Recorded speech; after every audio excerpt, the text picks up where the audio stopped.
Jay. think about it. He's our first guest. Jay is our first guest.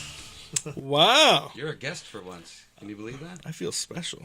But yeah, with that said, this is Jeff and Mark's currently untitled podcast. The Podcasters Podcast.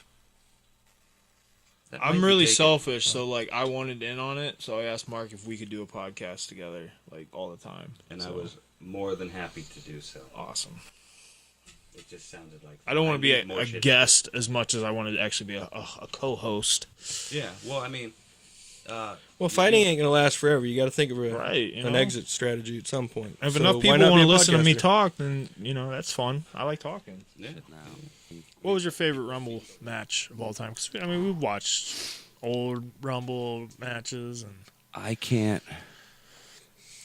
The one that's, I don't know if it's my favorite because a lot of them I haven't seen in a long time, but one that stands out to me most is I think '99, and it was the one where it was Stone Cold and Vince McMahon were number 1 and 2, and by before the third person or fourth person came out, they weren't even in it anymore, but they were not eliminated. They were fighting in the bathroom. they fought everywhere. And this was at the Anaheim Pond, Arrowhead Pond in Anaheim, California, where I was Where the born. Ducks play, yeah. And I had been there so many times. So I knew I had been in the bathroom they were fighting awesome. in. I had walked in the hallways that they so it really added so much to it. That's probably why it sticks out so much to me. And they were also the last 2 people because they were gone the whole fucking match.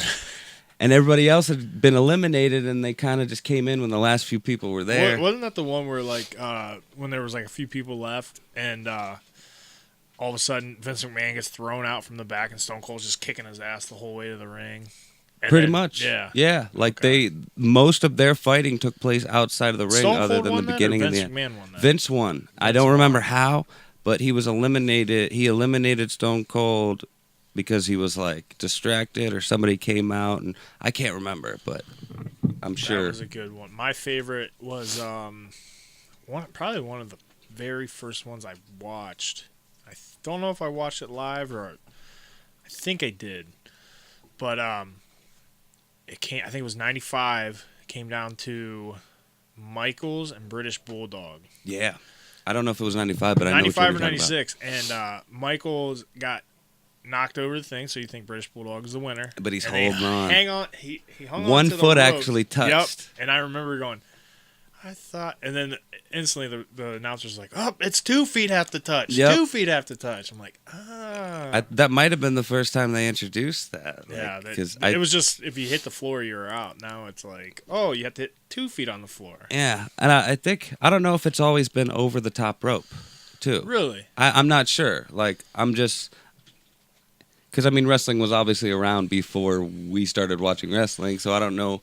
I don't even know. Giant was huge into. They did the battle royals or whatever they'd call them. Yeah. Like that.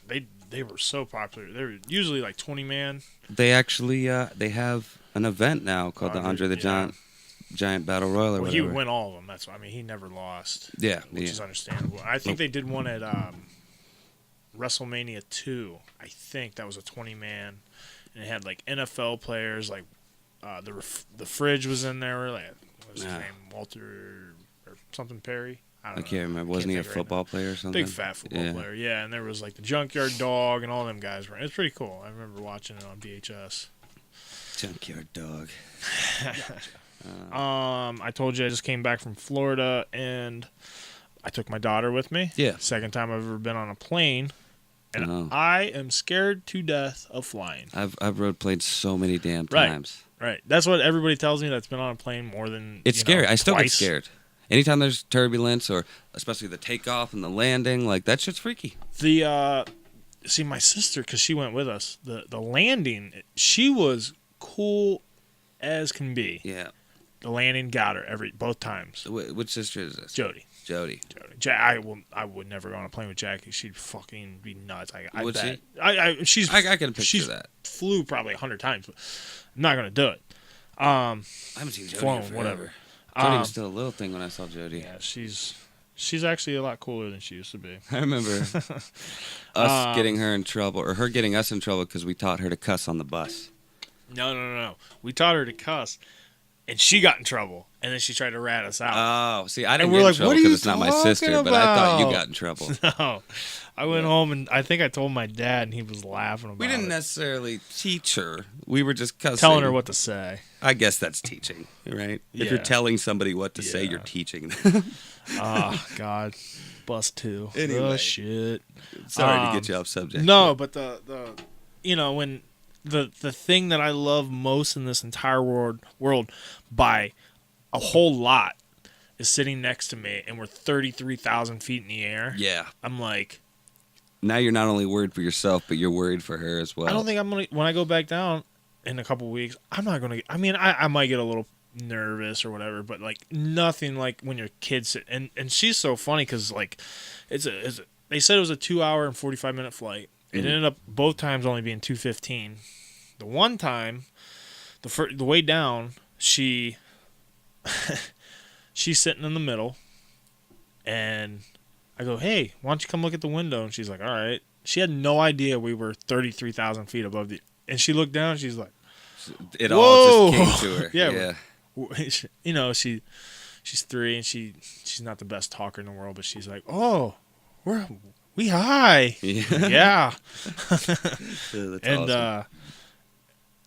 and the way back, she slept the whole time, thank God. Cuz the way back, everything's going smooth, everything. I'm like, "Yeah, I'm all right. I feel better about this." And all of a sudden, I'm like, "Fuck, that sucked." And then a little light comes on, "Put your seatbelt on." I'm like, "You got to be fucking kidding me." And I was nervous the whole time. I was just a nervous wreck. Well, from what I've learned, anytime the seatbelt sign comes on in the middle of the flight after it's gone off, when it's supposedly cool to walk around, it's just because they've entered an area where there's kind of a... The way I understand it is the air is more turbulent. That's what turbulent is. It's the air kind of colliding with itself, and it's pushing the plane around a little bit. So I think they do that just so people don't fucking like slam into each other if that happens. Right. So it's really not that big of an issue. They're just doing that to cover their Yeah, asses. because the flight attendants were still walking around. Yeah. I kept watching them because what I've learned from movies is when the plane's going down, They get in there, they strap in. strap in. They might even grab a parachute or Yeah. some shit, put it on, just like, I'm getting the fuck out of here as soon as I can. But, no, like, I've learned that it's, and people always tell you, too, the plane wants to be in the air. Like, if those engines went out, the plane would remain in the air for quite some fucking time. And you can land it with no engine. Yeah. I mean- mean, really, you just gotta, the hard part is getting up there. Right. After that, you're pretty much, like, you're just, you're floating. Yeah. But when we're me and you're half retarded and scared of everything when your kid's involved with it. Like when I was in high school, because we were talking, my mom was telling me stories and stuff, and she's like, "You remember when you were doing this, that, and the other?" And I'm like, "Yeah, I had no fear. Yeah. No fear when I was in high school." Yep. You have a kid, you're scared of everything. Yep. Changes your whole perspective. And I'm like, Not that I would know, but you what have I've a heard. niece and nephew. That's close. I mean, that's for pretty sure. close. Yeah, yeah. I mean, when there's somebody else's A child is miniature involved. life at stake And- involved, it changes the way you're going to look at the situation. So yeah, but how often does a plane really go down? They say it's safer than driving a car. I think the odds are pretty good that it's not going Right. to. Yeah. Right. So that I thought that was kind of a funny thing because I get in a cage and fist fight people trying to take my head off, but I'm scared of everyday activities. Like there's some people that fly every day, Well, I mean, every week. fighting is more of a controlled activity. This thing, you're absolutely somebody else is in control of Right. what's going on here. Right. It's like that's like driving with a drunk ass. You're scared as fuck. Somebody who's drunk as fuck. You are scared, and I mean, I've been there. Yeah. I've been drunk with people driving drunk, and even in my drunken state where I wasn't that scared, I was still pretty fucking scared. Yeah. If I was That's a good- sober, that's a I would good have been way to put it. terrified. That's why I hate horseback riding. Yeah. I'd rather get on a four-wheeler and just, tear it up. Just go, jump, and do stupid shit because that thing has a kill switch. When I used to ride horses, when my mom had some, That thing has a One- brain and yeah, shit. that one. And the funny thing is, if it doesn't want to do what you want it to, it doesn't have to. Yep. It And does it because it wants to do what you want it to do. Unless it's your horse, you don't know this fucking horse. No. Like, for all you know, this horse gets mistreated and hates humans or something. Like, This horse that we had, this was probably a foot of snow on the ground. My mom's like, we got to go ride him. So I jumped on this stupid horse, and I'm riding, and all of a sudden it just lays down, and then it starts to roll over. And I jumped off in time. Probably the most athletic thing I did as a kid in my life. But I was just like, ever since then, I'm like, I'm not getting on another one of those things. I've seen videos of them doing that, and like my cousin Katie works with horses. She trains them and stuff. Like that's a big part of what she does. I think other than that, I think she's actually a flight attendant. Ironically enough, Jeez. but she was big anyway. balls. But I guess when they do that, that's like them just being tired. Like I saw a video one time too of the horse had a little girl on the back of him, and they came up to like a big mud puddle, and he was just hot and tired, so he just rolled in the mud puddle with the girl. Like so, I don't know what they're doing, but I don't think they actually. I don't know why I'm defending horses right now. Yeah, but that's okay. I like horses. I've been horseback riding and shit. Your fucking crotch hurts afterwards, but it's fun. I'm sure now it'd even be worse. But with a scary horse, I'm sure it wouldn't be as fun. I'm sure with a horse now, I mean, they're so strong. If I jumped on one, he'd probably get your big ass off me, dude. You know who'd be really good with coming up with a name is Steve Burton. Steve Burton? Yeah. We need titles for the podcast. I'm terrible at it. I'm not good at it. I mean, I'm not a creative person. I mean, my other podcast is called Jay and Mark, which is about as simple as it can get. And then the other one is Western Jesus Podcast, which is just my Instagram fucking handle. So that's how bad those are terrible titles. So we could use the help. That's all I'm saying. Silver Club Members Unite. That would work if Evolve did a I don't even know podcast. Silver Club is me and Devontae were undefeated for majority of our career. Okay. And a couple other guys on our team haven't been so lucky. And we call them the Silver Club members. Well, both of us just lost our last fight, so now we are new members of the Silver Club. But what you're saying is that you guys were gold. I think we were gold, or maybe Devontae claims he was probably platinum. I don't know. Platinum's bigger than gold, I think. Right. All right, no, I get it. But I mean, I wouldn't be a member of that club, though. You know what I mean? No, you'd have to at least fight. Yeah, which, I mean, I think I've got in like 2 fights in my whole life, and I was much younger, and they aren't really fights. Well, no, I got in one in high school, but it was broken up before anything could happen. Who was that against? Well, it wasn't in high school, but I got in a fight with what was it? Jeff Goff? Was that the older brother? Yeah. I got in a fight with him at a party. I was drunk as fuck. He claimed and other people said I did it too, but I must have blacked out. I have no recollection of this whatsoever. But for some reason, I just walked up to him, dumped a beer on his head for no reason at all. Apparently I did that, but I only heard of it when he went up to Tyler's sister Nikki and said something about it, and I was sitting in a chair having no recollection of this. So standing there drunk as fuck going, I didn't do that shit. What the fuck are you talking about? Obviously wouldn't go well with him. I still to this day don't know if I did that shit, dude. But we got in a fight. I think he was drunk too. He kind of tripped and fell into me, and I was bear hugging me kind of, and I was just elbowing him in the back, and then his friends and other people broke us up, and that was the end of it. That was the last fight I was in. Nice. So technically, I mean, it's not an MMA fight. Jeremy Rogers, I saw it. You did it. You were not even there. You were definitely not there. I mean, I was fucked up, but you weren't even around. I think you were in the military. Ooh, I guess we'll start it off. We officially decided on a name. And it's a good one. And it's not far from what it was. It's literally the exact same thing. Jeff and Mark's Untitled Podcast. Jeff and Mark's Untitled Podcast is now, what do they call those acronyms? I don't know. It's now JAMUP, which stands for Jeff and Mark's Untitled Podcast. It's awesome. It's really good. It is probably the lamest out we had for this. But in the end, we like it. When you don't have 2 creative guys trying to create a name for something, it's pretty difficult. Agreed. I'm not a creative guy at all. No. So. I mean, He's more creative than he gives himself credit. He was in my art class back in the day. I know he's a little more creative than he gives himself still credit. draw at a 5th grade level, though. Before I go, just because I told him we probably would, I want to bring up our buddy Shane's new album.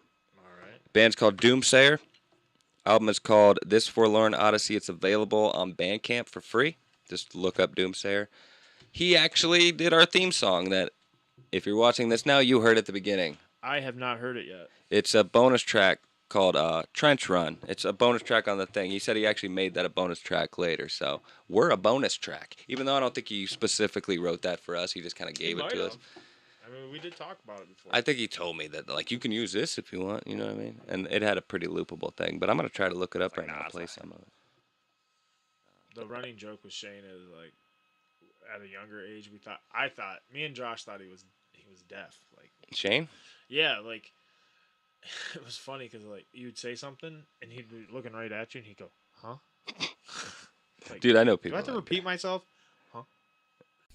Been watching 13 Reasons Why on Netflix. Mears told me to get into that. Haven't watched the last episode. I have some issues with it, but I like it. There's some of it I'm just like, I watch that show, and I think, if this is how fucking kids are today, kids today are little fucking cocksuckers. They actually are. I mean, I don't even agree with the main character in the show sometimes, but, like, I can't relate to a lot of this stuff in the show because, like, it just seems so outrageously cruel to me. Like, I'm just like, who does this shit? Everybody got picked on in high school, but, like, I feel now, like, kids are more accepting of, like, it's because of the internet, the homosexuality, and, like, just the kind of, dorky kids don't get picked on because everybody's kind of a dork now. They like the nerdy stuff, but, like, the cyberbullying, dude, is, and I haven't watched the show, so I might be speaking out of turn here, but it is so bad now. Like, you hear this kid, or, like, just for instance, like, I've watched videos of high school kids walking up to, like, a mentally handicapped or mentally challenged person and just punch them in the face because it's funny. What the fuck? Dude, we didn't do that shit. If that happened when you and I were in high school, we would be beating that person's ass. Absolutely. Like, I'm not somebody that, like, just starts fight with people, but if I saw that shit happening, I would have fucking, without hesitation, went over there and decked that dude. Yeah. I don't care if he was bigger than me, anything. I would be protecting that dude. Even if I didn't like the mentally handicapped kid. Even if he pissed me off and shit. Like, you just don't do it. Imagine, you remember, what was his name? Something Nichols, little short kid. Joey? Was that his name? I can't remember. He was little blonde kid? No. Oh. Thin guy, looked real, curly hair, cut real short. I can't remember his name. I think his last name is Nichols. Something. He had glasses. Loved the guy. Really. If somebody would have went up and just decked that kid in the face just because he had some issues, I would have been so upset because I liked that kid a lot. Like, he wasn't even really, like, handicapped. You could just tell that, like, something was up with him. But, a little like, slow. Yeah, but he was actually a really sweet, funny. Like, he was awesome. God, I wish I had a yearbook I'd show, because as soon as I showed him to you, you'd be like, yeah, I know him. But yeah, that shit would piss me off. Yeah, the shit that kids do today is just insane. But then they're more, like I said, they're more accepting of things that we weren't. Like. And again, I think it's the internet. They're so programmed to hate or accept hate because of comments and cyberbullying and shit. Which cyberbullying really isn't a big part of that show. I mean, it kind of is, but it's very little part of the show. I don't want to talk too much more about the show, but because of cyberbullying and the anonymity of it and the absolutely no consequences of it. It's completely fucked people's mindset about manners and kids just general very little manners today. Respect. Yep, that's dude, that is my biggest issue with the generation, the kids now is, when we were growing up, parents ruled the house, and there's some people that think otherwise now, but I think it's okay to maybe fear your parents a little bit. Not to the point where, oh God, dad's home. No, but no. to the point where I can't do that. I can't fuck up because my dad will kill me. Yeah. Yeah. Kids don't have that issue anymore. They're like I hear it all the time. I don't spank my kid because they threatened to call. I did it once and they threatened to call the cops on me. That's why they like, fucking threatened to call the cops on you. What? Because you didn't fucking put your kid in line when he needed it. Yeah, I got my ass whooped Like on a regular basis, and I had no issues with my father or mother for that. dude, if I did something in fucking Kmart when I was a kid, and I was just being a little fucking asshole, my mom would get fed up and she would just fucking smack me across the ass and be like, stop it. Yeah. No. And I would stop. Even though it didn't Nowadays, if you did that, everybody would jump on you. Well, maybe not everybody, but at least one person, probably 8 times out of 10, somebody's going to say something to you if they witnessed. To your kid, Like, I can't believe, or maybe not say something to you, but fucking make a backhanded comment about it afterwards to their friend or some shit, Right. or say something to target. Like, if I saw that shit, I would immediately think of what led up to this. Yeah. Is this kid a little fucking asshole? Is this mom just fed up at this point? She's been dealing with it all fucking day. Like, I wouldn't. Yeah, People are way too quick to judge. Now, if I see a kid getting the shit kicked out of them, Yes, something That's that's when completely unreasonable. yeah. But a smack on the ass, yeah. I think the kids would have a little bit more respect these days. I feel very similarly about public breastfeeding. I don't give a shit. Yeah, you probably shouldn't just have your boobie hanging out, but I mean, most people are respectful about that shit. So you shouldn't shame motherfuckers for doing that sort of thing. It don't bother me. I mean, they're boobs. They've been doing it for fucking hundreds of years. The beginning of They're not time. going to stop doing it now. What is it called? Legacy Fighting Alliance, and it's if you look it up, it's like one of the top 10 biggest promotions in the world. So it's a big opportunity. It's a 3-fight deal, and a lot better money, better opponents too. So. More exposure too if you're gonna be on TV. Oh yeah, it's on Access TV, and I haven't got a fight set yet, but when I do, I'm starting to get back in training camp mode, even though I don't have a fight coming up. Yeah. Because when they call, I want to be ready. Gotcha. My last fight, I wasn't ready, even though I acted like I was. I went in my last fight with a broken foot. Really? I broke it 20 days before the fight. I heard about that. You posted about it somewhere. Yeah.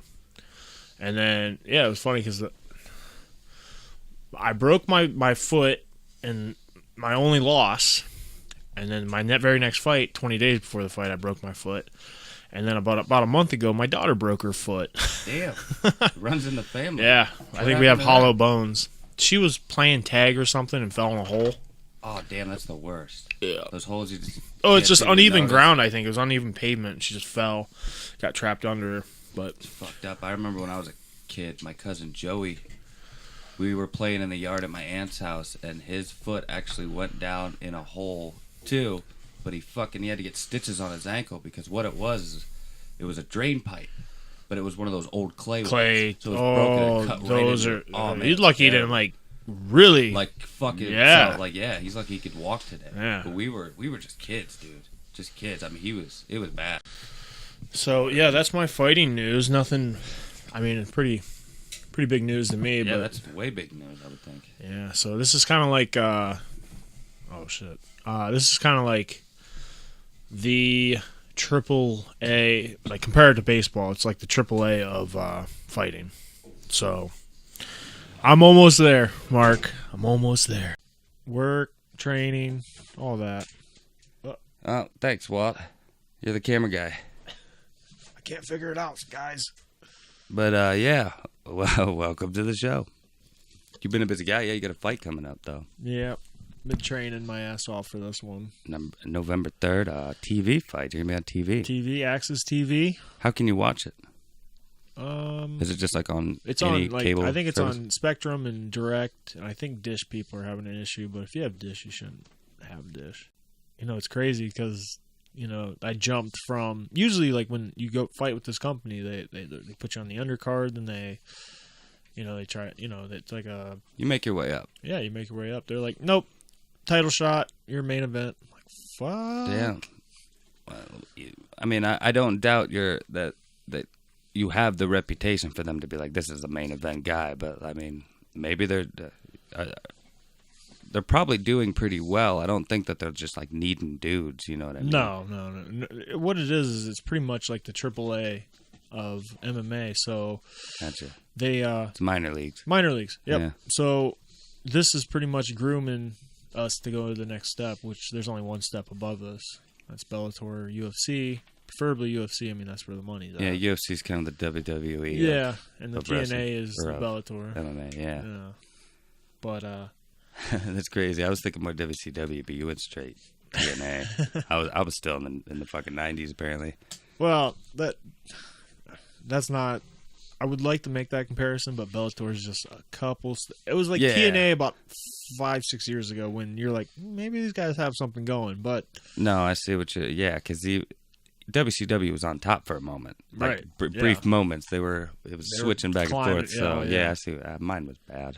no, what Bellator is trying to be that WCW, and they're going to get close, I think. Yeah. Yeah, because they're letting the fighters have more freedom. Well, don't they have a couple of UFC fighters, or don't they like kind of? If Well, they leave UFC, they kind of go there and Oh back and yeah, forth. and that's the one guy was like, when they took away all sponsorships in UFC, like you can't put your shit on. Yeah, because shorts. like Reebok and shit, a lot of people left. When they did that, they're like, dude, I'm making less money now. Like it makes me wonder what would Brock Lesnar do if and when he comes back. You know what I mean? When he did come back, he wore those Canadian Did he? trunks. I didn't Yeah. see. So because He's a Canadian citizen now, and he's like the only pro wrestler that can have sponsorships and like rep them yeah. on TV and shit. So God, that guy has so much fucking pull. It's crazy. yeah, well, I mean, he put in the work. I mean, mad respect. But then to they Brock throw him a guy like Braun Strowman. It's the worst fucking match in the world. Lesnar. Yeah. Jesus Christ. Oh yeah. So Yeah, you just did a fucking interview on another podcast too. We were talking about that earlier. oh yeah. Well, it wasn't so much. I don't know if it's a podcast or he just does those YouTube interviews. Well, the reason I call it a podcast is because it said it was on the Oh, on did the it? actual, like it said, Parting Shot podcast is what it said. That dude was awesome, by the way. He seemed cool. Yeah. It was like usually when they give those interviews, you're like, they just ask the most basic questions that you've answered 1,000 times. Yeah, no, he did his research. He And knew. he did his research and he made it a conversation, not so much as okay, you answer this question and then I'm going to ask another one. You answer. It was like, No, he had responses and he was Right. engaging with you, not just that dude was asking cool. questions. That dude was cool as fuck. I like him. No, he I'd like to seemed do cool. another one with him. Like when he asked what your pre-fight diet was, I was waiting for you to say 40 mini Kit Kats because of the last story you told me. But you were like pizza. I was like, oh, okay, Yeah. whatever. Well, 40-minute Kit Kats. I just told that story again today. That's what That's I why I was love waiting that story. for. I was like, I was almost throwing up 40 Kit Kats on the stool because I didn't know I was fighting that day. Yeah, that was quite a story you told me. Yeah, that's pretty cool though, and it did. It was a good interview, short but sweet. Right. Got to the point. Plus, it has like 400 views, I think, now. So. Oh yeah, last time I looked, it was like 170 Yeah. something. I think it's like 350 or something like that, which is cool because everybody else had like 25. Yeah, you said So, your fucking opponent. Yeah, that was a funny text exchange as well. Oh yeah, I love having late night text exchanges, especially with you because it's like I know you're up. So Well, it's always the best because like you just happen to be watching the same thing I am, like a wrestling pay-per-view or something, and we're just going back and forth about what we're watching at the time. So it's Right. kind of like we're having a mini podcast with ourselves. Yeah. Pretty much. like we're live streaming or something without the live stream. Yep. I went to a fundraiser, and there was like 4 or 5 guys that I wrestled with, and none of them had hair. Yeah. I had the most hair on my head. I looked around. I'm like, was it something in the water, like the shower water or something? Because none of us had hair. Is it like the rolling on the ground or something? had Maybe it no pulls idea. out at the roots or something. I don't know. Because like I know when people wear hats, people that wear hats like a lot. And I've had a football helmet on my whole life and a hat and I think it's just the tug, or the movement and stuff. genetics. But like, man, like Nick Bobkowski, Jeff Hewitt, Kurt Worley, none of us had hair, and I'm like, That's crazy. Damn, I dude, didn't we're do all any of young. those things. Like I quit playing school sports in like 5th grade. You know what I mean? Like baseball, right? yeah. Yeah, I remember. Going And that was to the only year I baseball ever game. played a school sport too. Yeah. So And I joined band, and I quit before the end. And, Oh, fuck that. but my parents always made me, like, stay at least until the end. And I was just like, why? Because I hated it. You knew I hated it. Why are you making me finish this? You were drums in band, though, weren't you? Percussion, yeah. Percussion.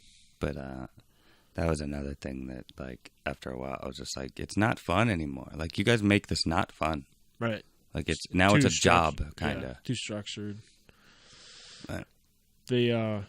Especially sports. The coaches made everything, like, right. such a fucking... It's like they pay us to do it or something. Right. And they didn't. My high school football coaches, I had two that I liked. And they were hard on me, but it was like the good. Like they were doing it because they cared. Yeah. And the other coaches, they didn't give two fucks. The one guy didn't even play football, a down of football ever in his life. Yeah. He was on the tennis team. Wow. And I go, what are you coaching for? You don't know the fucking game. You've never been there. He just watches the Browns on Sundays or something. That's probably why we were 5-5 every year. Oh, yeah.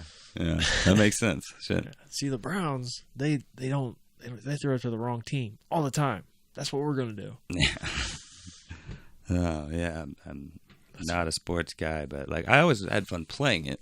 Just, right. like, the only real sport I enjoyed watching was like hockey, and that was another one I enjoyed playing too, just because it was so fucking like vicious. Yep. They would slam it, and they could fight. Did you ever go to a hockey game? No. I've been to a soccer game, which is basically the same game, just no ice and you use your feet. But I went to the Monsters game, the playoff game 2 years ago, or maybe a year. I don't know what it was. I think it was 2 seasons ago.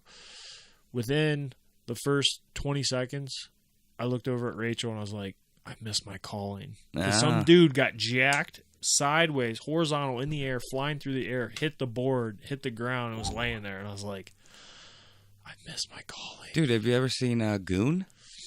That's a good movie, actually. Did you see the second one? No. The second one's just as good. I mean, Really? well, it's not as good as the first one, but I liked it just as much. Because when I turned it on, I was like, Sean William Scott, I don't know. No, dude, I love that movie. And it was good. Goon is this great. Is really good. And I was super excited when I saw that. Was Saw he they in made the a second second one, and the second one was yeah, they were all the same people were back, even Liev Schreiber, and then they added. Which one's Liev Schreiber? Is that the main goon? He was the villain goon in the first one, and the second one they're homies. But and well, kinda. I mean, like he has retired at this point. Now all he does is fight on the ice.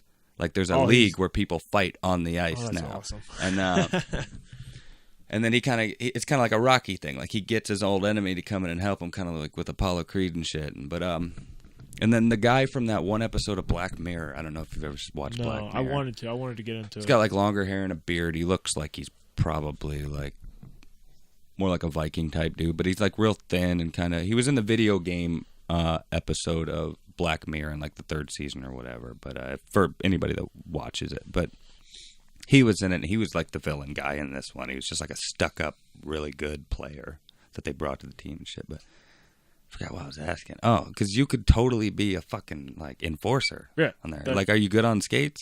I could learn. Like I'm athletic. I could do it. We went to the ice skating like a couple times back in school. I never went. I was always in trouble. Oh, really? See, that was before I started getting in a lot of right. trouble. But... You know, it was 6 demerits. Oh shit! Oh yeah, back 9 when weeks. Demerits. Yeah. So I can't remember her name. Miss Miller, maybe. It was because there was 2-man and 4-man. Remember those? 4 teachers, 2 teachers. In what grade? 6th. 6th grade. Yes. Yes. I couldn't remember. I know I was on the 4. Yeah, I was never in the 4 every Really? year. No. Nope. I wonder how they determined that. I think, like, what did that mean? I think like the two-man team was like, there was like good kids in there, but a lot of kids that shouldn't be switching classes and getting screwed up. Okay, so 2-man. Really? So, long story short, I remember the very first day, I fucked up so bad on the very first day of the 9 weeks to go ice skating and had 5 demerits. Wow. No, this is all starting to come back to me because they would go and they'd do these activities, and then anybody who couldn't go stayed there and did academic assist. Yep, academic assist. Which was basically like a study hall. Yeah, pretty much like detention for us back then.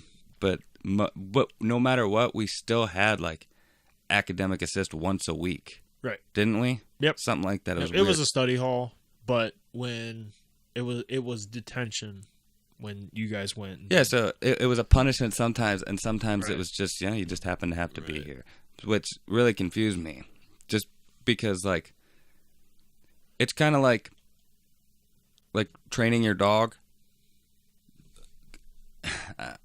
in a way, just like if it's like having him do something bad and then giving him a different reaction every time, Right. or giving him 2 separate reactions, so then he doesn't know what That's the a good fuck is that. point.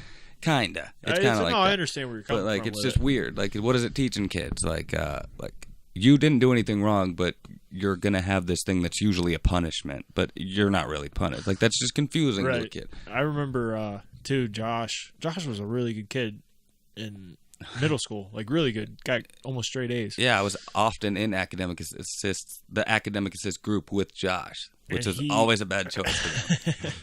He would take pisses in trash cans when teachers weren't looking. He was actually a bad kid, but he got really good grades. Oh, you talking about your cousin Josh? Yeah, yeah, Okay, yeah. I remember Josh Neff taking a shit in the trash Yeah, can. Josh Neff did that. Josh Griffiths took a piss in a couple trash cans. Wow.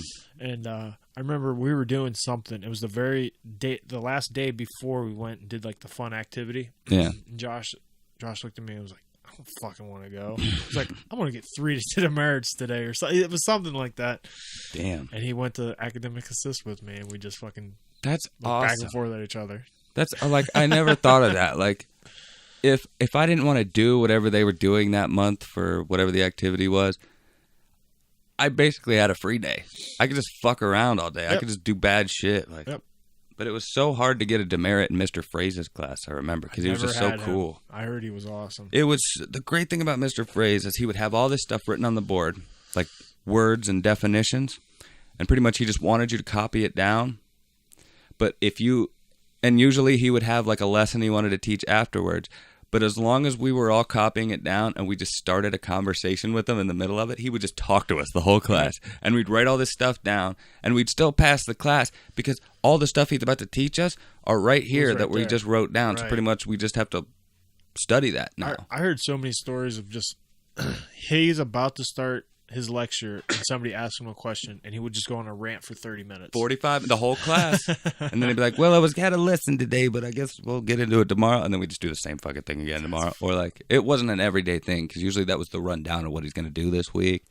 But Mr. Fraze was just awesome anyway. Like, he was just awesome. I still have his hall pass that I accidentally took home on night because I used to always put it in my back pocket. That's when we all wore like big fucking Jinko jeans with big pockets. The pockets came down to your kneecaps. And it would just like, that hall pass would just be behind my leg basically, and I would forget it's even there. So somewhere I still have his fucking hall pass with his name on it and everything. Miss, what was her name? Miss Steyer. Remember her? She was good looking, right? Yeah, very good looking. Yeah. But she was such a bitch. Was she? Yeah. Was that? 7th grade. Yeah. 7th grade science. Yeah, she was super good looking. Yeah. Like smoking hot. Yeah, really hot. And I remember she said something like, it was something like, don't forget your book, Jeff. Because she was hard on me, but whatever. And I was like, bet she oh, was. yeah. She's like, don't forget your book. And I was like, I won't. And I said it kind of snappy. And right as I said that, the principal, Mr. Welker, came walking around the corner. I was like, are you back talking her? I'm like, no. And he's like, come with me. I went down to his office and just fucked off all day. Really? Yeah, didn't do anything. He didn't Wow. give me any discipline, nothing. I just fucked off in his office. I'm like, sweet. Really? Like with him there? You guys just hung out? Yeah, just hung out. He talked to me. Yeah. If it was me, I would have been Yeah. like, He's like, oh, well, do you want lunch? I'm like, yeah, I want lunch. He's like, well, I'll go down and get you something. Do you want extra whatever All right. we're having that day? And I was like, yeah, no. of course I do. That makes it all better. Because at first I was like, what an asshole. All you said was, I won't. Like, kind of. Yeah. I was just getting snappy with her, but it wasn't like intentional, like to You were be a technically dick. reassuring her that you're Yeah. not going to forget your Yeah. book, but like you did it with a little bit of an attitude. Yeah. Like you technically didn't do anything wrong. Right. You were just a little irritated that she kept insinuating that If you it were was gonna a forget it. conversation with me and you right now, and I said that same exact way, you'd be like, whatever. Yeah. Fucking Mr. Welker wouldn't walk in and be like, come with me. Yeah. But nope, I went down to his office all day, fucked off. It was great. Cool. That's kind of like what in-school suspension used to be before Schlachter took over. Well, Schlachter was a little bit more strict. He was, and I think I shit on him one time too, which is another one of those things I feel bad about, because he would let you, like let's say you had ISS for like 2 days or something. The first day he would let you go to like your last class or whatever, and if you came, or like your second to last class or whatever, and if you came back after that, he would pretty much, you just have to be there in the morning the next day, and then he just let you go about your day normally. But I would always leave. And I would school? Yeah, I would just leave and not come back. So he never did that. Dude, I was such an asshole. I didn't give a fuck, and it was because of drugs and alcohol. That's why all I wanted to do was get fucked up all the time. Right. Well, that's normal. But no, that's not normal at all. I guess it was it's normal. In high school. Yeah, it's normal for a certain crowd, but and I don't blame all the people I hung out with. I mean, I did all these things. I could have been a little more. When he stronger. broke up that. When I was beating the piss out of Nelson Poland, he drug me in the classroom. I don't think anybody saw it. We should be all right. And he literally, Nelson was fucked up.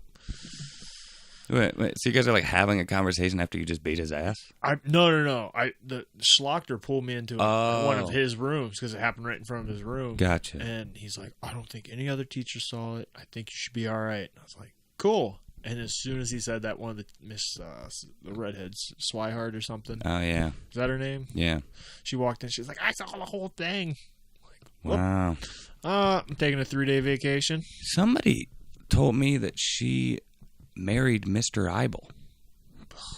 Ginger babies. I could be wrong, but I think that's what my niece told me the other day. Mr. Eibel is the guy. I fucking hated that guy. That's the one I'm talking about that played fucking tennis and golf. Oh, it was it? We'll try to be a football coach. And I used to fucking bust his balls all the time. I fucking hated that guy. He was such a dick to me, and he had no reason No, to. he was a cocksucker. Oh, his mom was a bitch, too. His mom was way better than him, though. His mom was cool to me.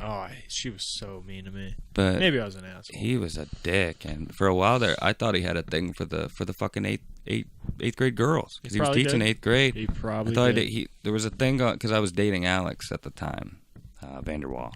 Yeah. And he was so chummy with her, so fucking chummy, and she used to get pissed when I brought it up, but he's probably a pervert. I don't think they did anything, but I think he had a thing for her. Probably. I really think he did, and I think that's why he didn't like me, because I was dating her, because he treated me like I was some fucking asshole, and I wasn't even a bad kid back then. I think that was 8th grade. 8th grade. Yeah, I didn't have him, so. Because I had him and Mrs. Sheffield.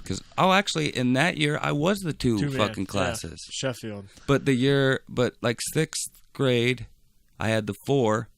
Wow. And then 7th grade, I had the 2. So they must have been like, wow, this kid has some learning problems or something. Or I don't know. Yeah, dude, it was like the kids that got worse grades or something. Yeah. Like they just figured, it's a little too much for them to have all these. You know what? I think I was in the 4-man when I had 8th grade. Yeah, it was 8th grade. I had the 4-man. Okay. But there was a lot more men teachers in the 4-man back then, so they probably were like, we got to put him with a bunch of male teachers that might intimidate him rather than these girls that he walks right all over. That could be it. I mean, it's probably different for each individual person. But right. I was thinking more that, like, maybe those 2 teachers are just better all-around teachers. Like, when it comes to teaching multiple subjects, they're better at that. And these kids obviously need a little more focus on them or something, because and having the same 2 teachers teaching them the same 4 subjects, it would be very similar methods of teaching, right. You know. We might be looking way too into this. It might be. They might just be like, "Fuck, dude, we don't have enough room." It's probably like the fuck. It's not like a draft or anything. It's just like, okay, these kids go here, these kids go here. Yeah. Like, I don't want him. I remember him. Back him. Oh, get him over here. Yeah, no, that's what it is. That's definitely what it is, I think. But yeah, I guess before we get too into things, this is JAMUP number 7, dude. Number 7. We're getting up there. We're getting there. Yep. And last time you were here, you were not the LFA heavyweight champion, and you are now, sir. I am. Thank you. I'll drink to that for sure. Oh, where'd my beer go? Yeah, and I've been doing that too much too. Been drinking way too much beer. I'll let too much celebrating. Yeah, it's been a month almost, so it's time to fucking dial up and get back into training. I believe that. Fuck. So you got a lot to live up to nowadays. Right, yeah. There's no fucking sucking on the night of fight, the fight night. Like the way you said that there's no fucking second. But yeah, dude, I'm super proud. Like, I watched it. I couldn't find a way to watch it because, I don't have cable. Right. But somebody, couldn't remember who it was. I stumbled across it on Facebook, streamed it live on Facebook Live, like on their computer. Was it good? Something.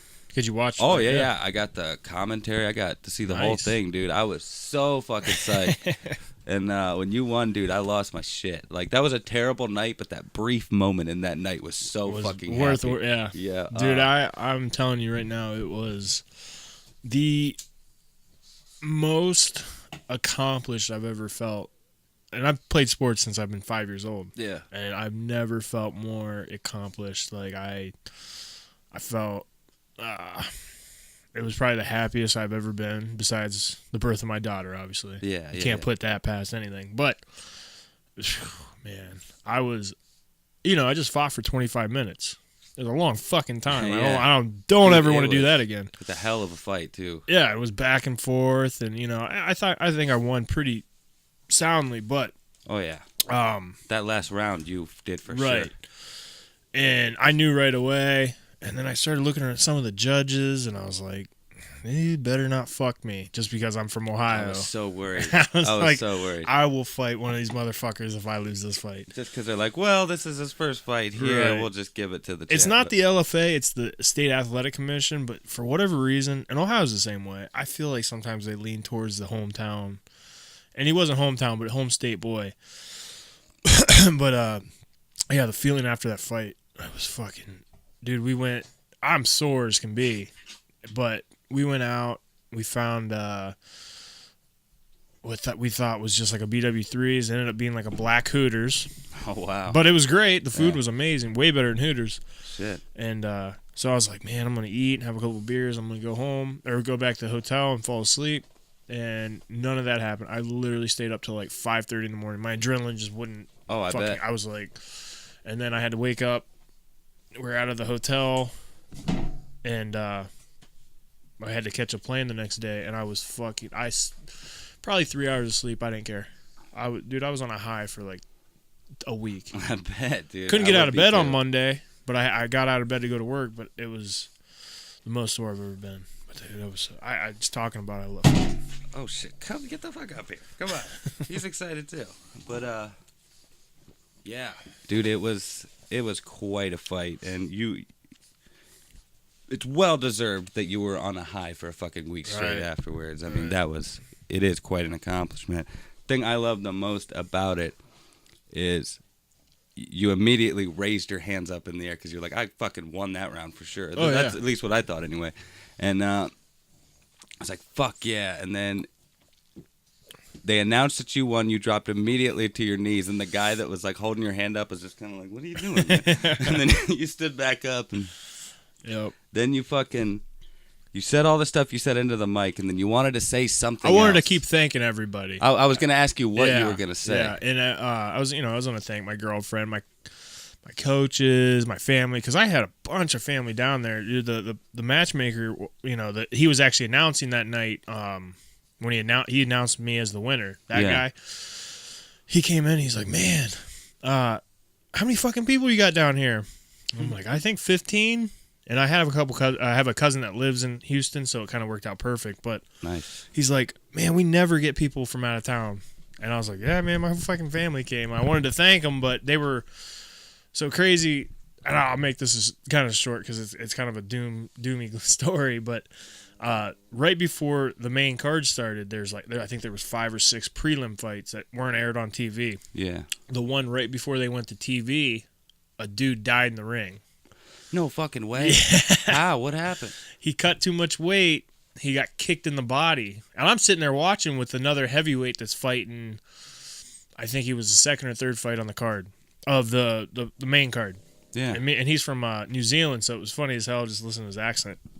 Anyways, we're watching, and this dude gets kicked in the body, and he takes 2 steps back, and he just collapsed. And I look at the dude, the other heavyweight, and I was like, bro, he didn't want to fight. He was getting beat to begin with. He was getting beat. It's like he wanted a way out, and then he started fucking seizing. I was like, Wow. oh, I feel like an asshole now. Holy shit. So he died in the ring. They brought him back. Died again. No fucking way. Yeah. Oh This is all my in the fucking God. ring. Then they bring him back at the hospital. I think they, in the ambulance, maybe they brought him back. I can't remember because I was just like, I looked at that other dude and I was like, bro, I don't know if I want to fight. So the dude lived. He Yeah, ended up he's living. alive. Oh, Yeah, he's wow. probably, I mean, from my understanding, from what I've heard, he's probably done fighting, which, you know, if you got a problem with your heart, it's probably time to wrap it up anyways. Yeah, But yeah. Wow. That's So- insane. yeah, so I saw a guy die twice, and the fucking show went on. They probably would have canceled it if they didn't revive him, though. I would assume. Huh. Like, Oh, yeah. so I that's don't know. why when I did, so that it all comes back to my interview is why they were fucking cutting it short, because they were in the ring for 40 minutes or more. It felt like a fucking ever. It might not have been 40 minutes, but Because of all that. yeah. So they were running behind, Wow. and they weren't even interviewing anybody besides me, and because I mean they probably had to as the main event. Yeah. So all I wanted to say was like, hey, thanks for my family, thanks for my coaches, blah blah blah, thanks everybody, thank you guys, love you guys, blah blah. And Pat Miocic, which was interviewing me, which is a UFC Hall of Famer, he was just like, he looked at me, he was like, man, I'm sorry. And I was like, I get it. And the fucking camera guys kept, come on, roll this. And I'm like, motherfuckers, I just won. Yeah, man. Let me have my moment. Yeah. Shit. But no, But that's a lot of people at this point in the game, they want to talk shit and all that during their post-fight interviews.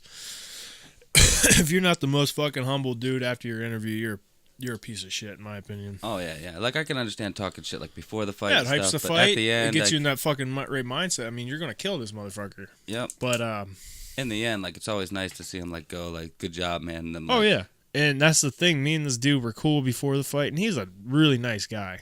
I know. I could just tell by just talking. to him. He's like a cop or something. Yeah, he's like I think he trains like cadets or something down in San Antonio. Yeah, I read a little bit about it before the fight. So after the fight, I understand you're a little upset you lost, but I went in the back and made sure he was okay. I was like, hey, thanks for the opportunity again. He was real nice, but his fucking corner wasn't. No? They were kind of assholes. Wow, a bunch of sore losers Yeah. over there. We want a rematch. Let's make it happen. Yeah. I was like, give me a couple of weeks and we'll do it. But, Damn, salty. But the dude was cool. oh, yeah, he was all right. Well, yeah, he just fucking lost his title. I'm sure he was humbled as fuck. Yeah, I'm sure he's a little pissed off. I would be. And I mean, his crew probably was just trying to fucking Supportive. have his back. Yeah, I get it. No, I wasn't upset or anything. I just thought it was kind of funny. Yeah. Like, I don't know if there's a rematch in the making. So, is there going to be a rematch, or you just saying you're willing to? I mean, there might be. It's whatever they want, really. Because I kind of got the feeling that like he was older, and this was probably going to be his last fight. It's the way I thought it was too, but I saw a Facebook post and he was like, I'm coming back. And I was like, good, happy for him. He's a fucking tough fighter. At the time, they said he was the best unsigned heavyweight out there. I don't know what the truth behind that, but I thought he was he's legit. I know that. Oh, I believe that for sure. So it kind of gauged where I was at too. So I was like, all right, so I just beat this guy. And I definitely know I could do better if I have a longer and a more serious. I mean, I took this fight very serious, but I just know if I can focus full time on this shit, I'll be good. Like that's what I want to do in life. So hopefully I'm almost there. Well, you keep fighting at the LFA, you Right. be making more money. Fuck it. So That's for sure. you can. That's one step closer to just work, just fighting. Yeah. Right. But enough about me. No, man, How I've been are waiting. you? I've been waiting a while to hear all this shit. I'm gonna get more. That was like the fucking second topic I had written down. Oh man, you wrote down topics. I'm so Just- proud of you this time. I know. Usually we just fucking wing it. And I did it all within the last hour and like 15 minutes. Dude, I was sitting in the parking lot before I stopped and got the beer. And I was like, what are we gonna talk about? I was like, yeah, we'll fucking wing it. No, I might as well. Usually do better that way, anyways. And I mean, there's usually quite a bit of time in between each one, so if we dig deep enough, there's always something to talk about. Right. Man. I guess that's a good segue. What's going on with you lately, sir? It's been a while since anybody that listens has heard. Right. You're still the champ. Still the champ. Have a fight coming up, Minnesota. Minnesota. You have to say that. Cold up there, isn't it? They sound like they're from Fargo. For sure. That's exact. I'm pretty sure that was an exact line Yeah. or something close. Yeah, so that's April 27th. I'll be defending my belt against a pretty tough guy. I mean, at this point, everybody's a tough guy. You're not fighting any bums anymore, you know? No. But, yeah, main event again. Pretty pumped about it. Hell yeah. This is my first fight at my new gym. That is, it's been a really easy transition. Nice. What's the new gym? Strongstyle. Strongstyle. No, I've been seeing you promote that lately. The biggest, I mean, my opinion, it's the best gym in the Midwest. So, yeah, I made the move up there, and I have amazing coaches and amazing training partners, and it's just been going great. Hell yeah. No, you've been saying nothing but good things about it. So. And it's honestly, it's the hardest I've ever been training as well. No, I believe it. I mean, it's called Strongstyle, right? Yeah. But every time you post about it, I think of Shinsuke Nakamura. 'Cause he was Yeah, called the king of Strongstyle. he's the king of it, right? Yeah. Which is it anything like? Does he seem Strongstyle whatsoever? Because I don't know much about it. I don't know what the. Like, what does that mean? Yeah. What is right? Strongstyle? Don't know. No, I would just imagine. To me, that, it's just a group of bad motherfuckers that. So it's really just a title. Yeah, I think that's honestly I think it is. It might be a certain. I don't know. That's a good question. I'm gonna have to look it up. Because I hear the word strong style, and I feel like you probably focus on your strength over. You know what I mean? Like their style is to just be stronger than that person. Right. Well, that's kind of mentally stronger is their biggest thing. Okay. I mean, Endurance. I've done things there, and it's just like peeling an onion, man. It's just started. Damn. Like they're putting me through. I mean, it's like I have a lot of attention up there. It's great. That's cool. And it helps that heavyweight world champion is up there too. The UFC heavyweight world champion's there. Hell yeah. Is a training partner. I didn't know that. Yeah. But who's the champ right now? I know. I watched it. It's Stipe. Yeah. See, I don't know. I watch. Right. I understand. Yeah. Yeah. I mean, he just won just defended the title for the third time most anybody's ever done it. So Yeah, he's actually the greatest watched that of all fight. time. He really is, and he's helping me. It's been a great experience. That's awesome. I didn't know that. That's way Yeah. cool. So Hell that's yeah. what's going on. I've been doing that and just working hard every day. I don't doubt that a bit, sir. Yeah, You didn't get where you are not working hard. Right. Fuck. You've been working hard since high school. Sometime, most of the time. Other times, Oh yeah. There's been those moments. there's been some moments. But yeah, we went out to Branson because of my dad, and I actually met a bunch of family that I'd never met before, and I liked all of them, pretty much. I mean, I didn't meet them all. I met like my dad's girlfriend Peggy and shit, and she was really fucking cool. And just going out there and meeting family I never met, and kind of the whole dad situation and the scare and everything, it kind of made me think about a lot of things, like life a little bit, maybe realize my age and like how I just almost lost my dad and shit, or could have possibly lost, like it just made me think about some things. So like when I came back, I kind of tried to set goals, I guess, in motion. Like I cut back smoking the ganja a little bit so I could be a little more clear-headed, and like I try to get out a little bit more. I kind of try to come out of my shell a little bit. It's baby steps, but it's I don't know. I love goals, and I'm very goal oriented. So like, if I don't set a goal, then I'm going to sit on the fucking couch and do nothing. Yeah, play video games or something. Right, which is everybody needs that, but when you set goals, I get mad at myself if I don't achieve them. So like, if it's anything, this week I'm going to eat healthy. Every single meal is going to be healthy, and then I fuck up and I go get Burger King. I'm pissed off about it. Really? Oh yeah, that's just one example. So I mean, I'm happy to hear that you're setting goals now. No, I think everybody should. No, just even for if sure. it's little goals. Like there's got to be at least one goal, even if it's like a minuscule goal, or else what are you doing? What's the point of life? Like you're just You're just living. working to eat Right? or something. Who wants to?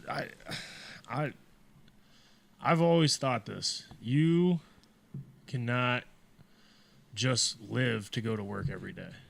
You work so you can live. Yeah, for sure. You know? And unfortunately, it's the other way around. In America, it is. It really is. With a lot of people. We're slaves to the system, because without being those slaves, we can't work or live the system. You live on the side of the road. Yep. I mean, there's no...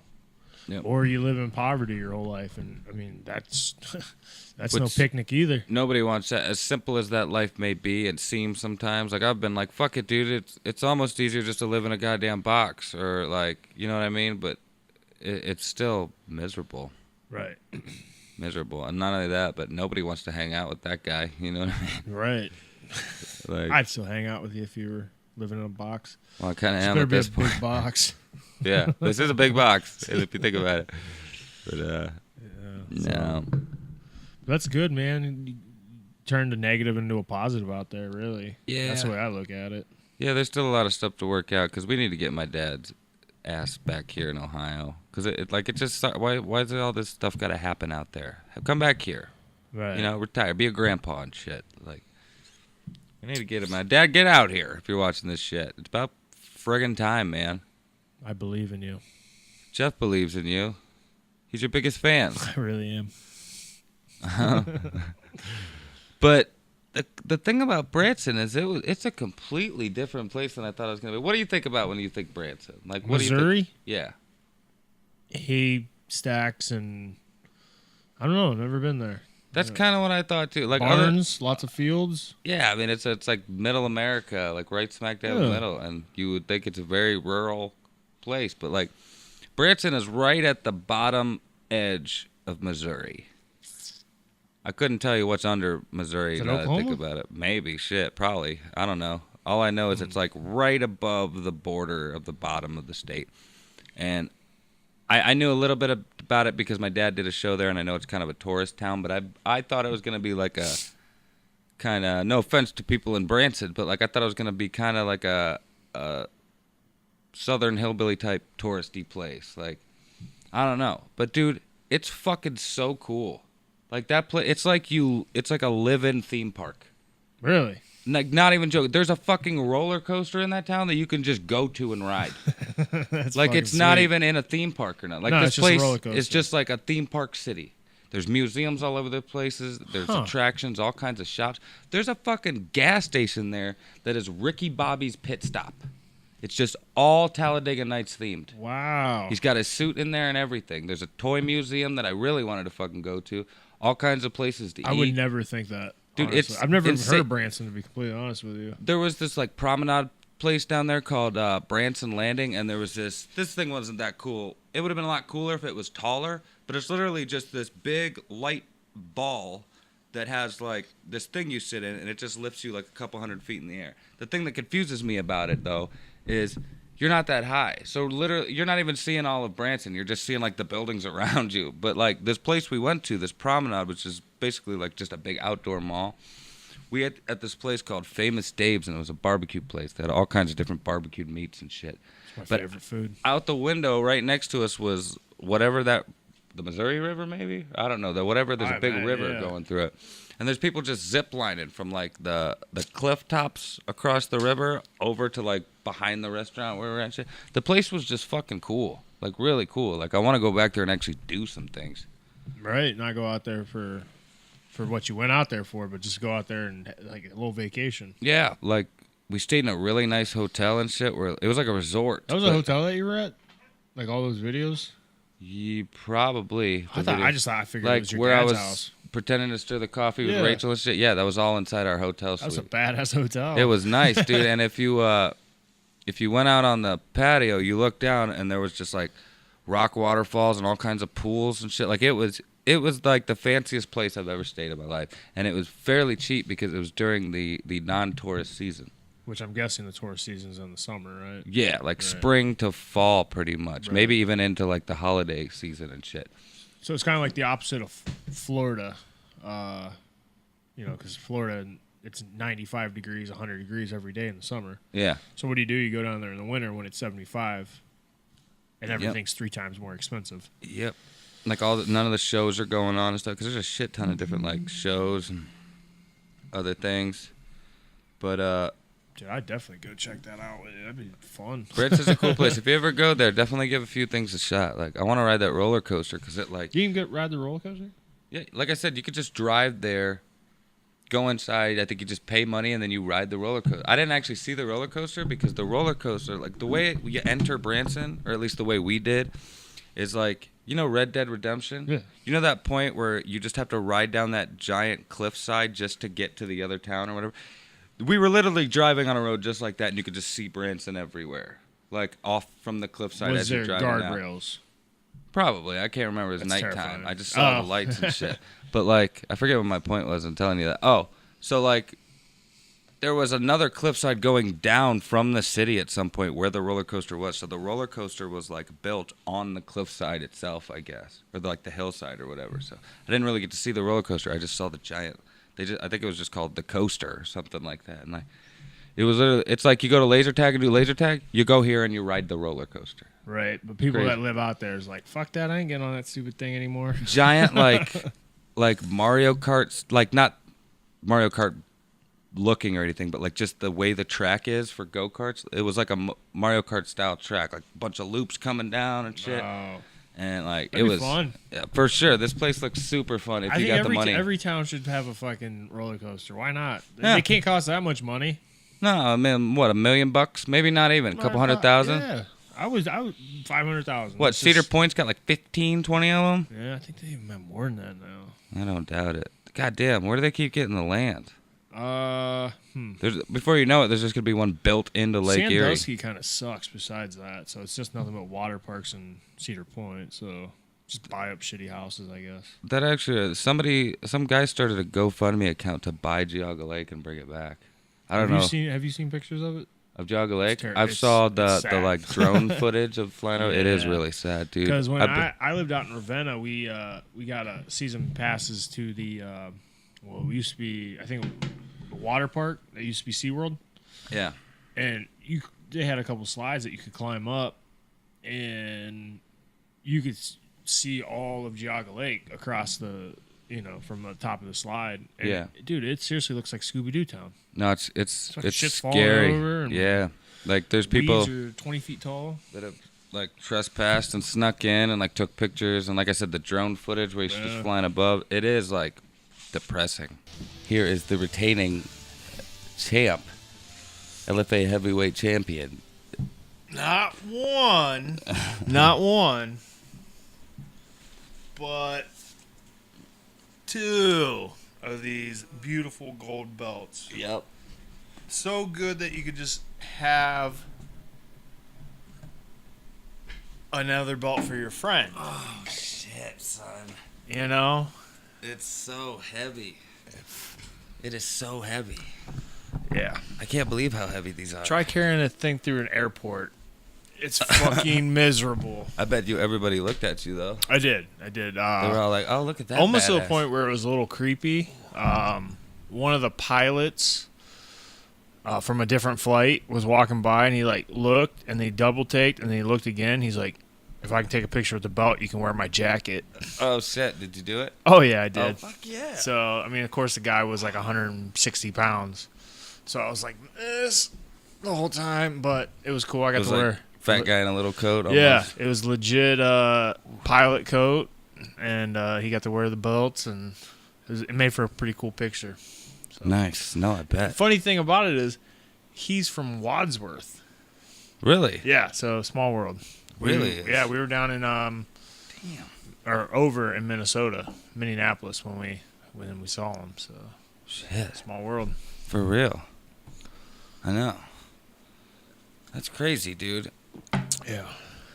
This is crazy. How heavy this fucking thing is. Well, I've been telling you I was gonna bring them in for like 10 shows now or 8 shows, and I haven't. I feel so then- cool wearing it though. Like yeah. with this thing hanging down between me, I just big swing. They're- Big yeah. swinging dick. Big leathery dick. It's so cool. I don't want to fuck it up though. But that is awesome, sir. Thanks for you. finally Thank bringing it.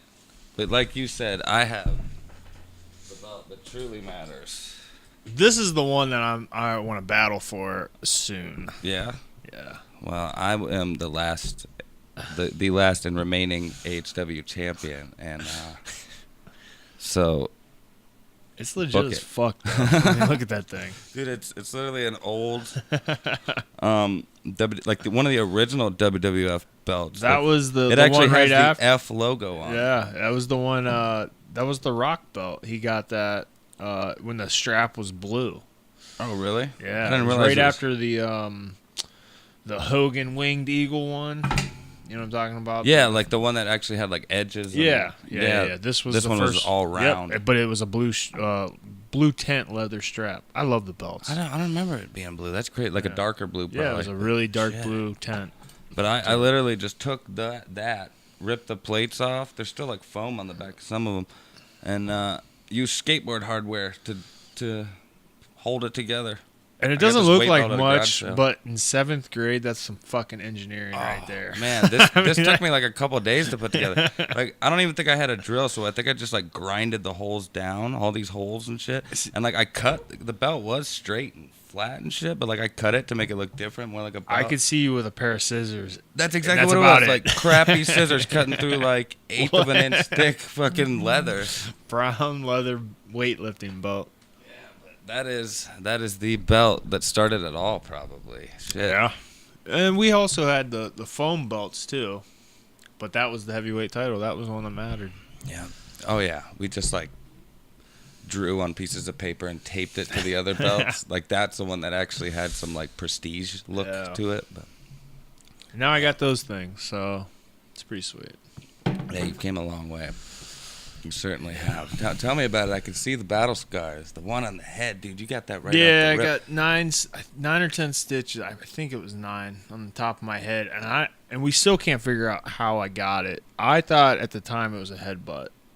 Really? Yeah, I thought we collided heads. Really, Hell of a headbutt. The time of my head colliding with his chin is what I thought got it. Oh shit. But because he was like 7'3". I thought for sure it was an elbow because he was throwing elbows He like threw crazy. some good elbows, especially in the first round. But we're thinking it was like his toenail because he threw a high kick and That's it what cut. I said. I said it Yeah. looks like he kicked and he just like sliced you open Yeah, with like the a ref. sharp toenail. The ref told me it was an elbow. I thought it was his chin. Oh, okay. Nobody. I mean, the camera just didn't catch it. Whatever. The camera caught every other good thing that happened in that fight. Didn't catch that. So, but I remember thinking to myself, I saw blood on him, and I go, "Oh, sweet, he's cut." And then the top of my head got real warm. And if you know if you've ever been cut in the head, that's an indication you're cut. So I go, and I remember touching it, wiping my pants, going, "Nope, I'm cut." Because Yeah. it started dripping. It kind of started dripping down here. So No, I first time I've been like legit cut in a fight. So yeah, that's the first time I ever, because I've watched every fight like in video later. This is the first one I actually watched as it was aside from somebody like busting out Right, their phone, but right. because I got like a 7-day free trial to Sling TV just to watch it. Yeah, dude, that thing has been a like clutch, the 7-day thing, because everybody's like, how do I watch it? How do I watch it? I don't have access. I'm like, It's actually I don't not know. a bad deal. $25, you get like a lot of pretty shit. much. I can watch for $25. I can watch Raw and SmackDown, and I can watch you fight. Yeah, and that's live. worth it for me. Yeah. You know what I mean? It's cool. But I don't know if I'll do it after the 7-day free trial. I might just like get it every time you fight or Right. something, or go to somebody's house. But man, that was such a good fight, Thank dude. you. 5 straight rounds. Like you, I was so psyched because you, in my eyes, you won every single round, no doubt. Yeah, I just watched it. I just watched it for the first time right before I came over here. Mm. So to see, like, and the thing is like, I've been doing this for so long that back in the day, like, I didn't remember anything that happened in fights. I'd watch them and be like, oh shit, I don't remember that. But now it's like watching, I remember every single thing that happened. So it's like it's kind of cool that you go into something like that with a clear mind, For sure. rather than like panicking the whole time. You know? Yeah, dude, it was so good. Yeah. And I loved Pat's commentary on the fight too, because like you could tell he was like kind of staying in the middle, but Yeah. like Oh, he's you very good about it. you guys were putting on a show. Like you alone were putting on a show. Like, and even the interview before you fought, like she did an interview with you and then an Yeah. interview with him, and then they showed that fucking crochet video or whatever. I was like, are they serious right now? Yeah. They even made it cheesy. Oh yeah. But even in that interview you did, like, I was watching it and you started talking about being the bad guy, and she was like, "Oh, here comes this inner Scott Hall." Like Scott Hall, like you went full on Scott Hall in that video. The best part about it is like interview. that's what I was going for, like saying I'm the bad guy. And then she goes, "Say hello to the bad guy," and I was like, as soon as the camera's in, I was like, Oh, too bad. "You just drop a Razor Ramon?" She's like, "Yeah, I thought you'd like that." That's awesome. See, you should have had a toothpick. You should have flicked it at the camera or something, dude. That would have been next. That should be your thing, dude. Have a toothpick when you come out. That's so awesome. And that was like the first time I ever, because most of the time when I see your fights, it's either on YouTube later, or like I said, the live stream thing. But that's the first time I ever saw an entrance, and like you had an entrance, shit, music. Like you should have like taunted and shit. Rip my shirt off Hulk Hogan style. No, that not too extreme, but I mean, like, I don't know. Like, I just saw Mr. Hollywood walking down the fucking. I know, it's kind of cool. It was cool. It was way. They had cool. that big long catwalk, and that was good, man. That was I think I heard a couple guys that work for the company said that was probably the nicest venue. That venue had like a lot of history behind it. So before the LA Lakers were the LA Lakers, they were the Minneapolis Lakers. And they won a bunch of NBA championships in that building. When they moved to LA, they shut it down and used it for indoor parking for Minnesota Vikings, games. Literally hasn't been anything in there. The last fight before mine, like main event fight before mine, was Sugar Ray Leonard. Or no, Sugar Ray Robinson. Okay. Back in like the 60s or something like that. You know what I mean? So, yeah, dude, there's a lot of history in that building. Like Sugar Ray Robinson used to fight there, and he's one of the best fighters of all time, boxers of all time. And, even on the show, they talk about how Prince was there. Like Prince, thing that happened there was like Prince or some shit like that. So when the NFL came, because they went to last year or technically it was this year for the Super Bowl, they dumped millions of dollars into that building, like J-Lo and Pink and all this, put like giant parties on there. Really? Yeah, it was cool. It was cool. That's way cool. So I'm gonna want to talk about the fight a lot because it was just so I love talking epic. about fight, man. But dude, like you really did put on a show. One of my favorite parts is when you literally picked him up, took him from one side of the cage back to the other, and I started to say I love Pat's commentary because he kept talking about it even after it happened. Right. Like he liked it so much, he kept talking about it. I wasn't letting him not get a take, or I wasn't letting myself not get the takedown after using all that energy. Oh, you know yeah. what I mean? I mean, dude, that was that was like Brock Lesnar shit right there. Like, that was crazy. That was, I don't know. I was expecting you to, then put him up on your shoulders and F5 him or something. But, man, that was so cool. big, man. And he was just, checking to see how sturdy the cage is or some shit like that. Like, I was just, oh, man, killing me. Well, I knew, because I turned him, and I thought he was going to go down, but I saw he he spread his legs out, and, I don't know what his legs reach was, but it was ridiculous. I know, man. dude. He planted himself like a tree. He was rooted. He had really good hips for being a tall, skinny guy. So I remember running him, and I remember bouncing off the cage, going, as soon as I bounce off that cage, I'm taking him down, because there's no way he can keep turning the way and me driving into him. So that was my actual plan, to run him into the cage and pick him up and take him down. So. Dude, everything worked really good in that fight. Dude, it was so good. Even my brother won't stop talking about it either. But man, it was good. There's so many things I wanted to ask you about it. Like the eye gouge thing. That was right there at the end. Yeah, I felt bad about that. No, you could tell that you were just reacting and weren't really paying attention where it was going. But total accident. It was just one of those things where I'm sure his fingers went close to my eyes. My fingers went close to his eyes for 24 and a half minutes.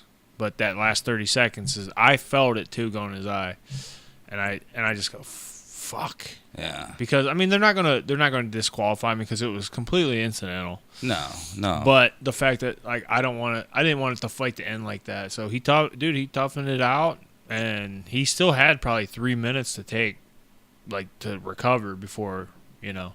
Yeah, yeah. So he was cool. He was a good dude. He really was. No, he seemed like a good dude. Yeah. The crow-shaped boss, man. But no, like when I saw that happen, even when it happened, I was like, oh, he might like have a point deducted or something for like that. But like even if you did, you won every round, so it wouldn't have really mattered anyway. I watched the first round. He was winning the first half, and then I took over. Yeah. There was I can't remember which round it was, but it was like that was pretty close, and I think I took him down at the very end, and ended with a couple good strikes. So, but I felt like I won every round. No, but for that guy being as tough as he was, man, it was surprising that I won every round. That was the hardest training camp I ever went through. Yeah. Oh my God, we knew he was going to be tough. We didn't think he was going to be that tough. He was really tall. He was much taller than you. Yeah. I'm 6'2". He's got a hell of a reach. Right. His legs alone, you got to step like 4 feet back to stay away from them legs, or them feet. But and you can you can see it on film. You can prepare for it all you want, and then you get in there and you're like, it seems like you're trying to swing, and he's 10 feet away, and you're like, fuck me, man. Like you're swinging at nothing. Right. You're shadow boxing. But damn. No, hell of a fight, dude. Thank you. Hell of a fight. Like, I should have watched it again just so I remembered all the things I wanted to ask you about. I'm sure I'll remember a million things even as we're doing the podcast. But that's fine. It was so good. And I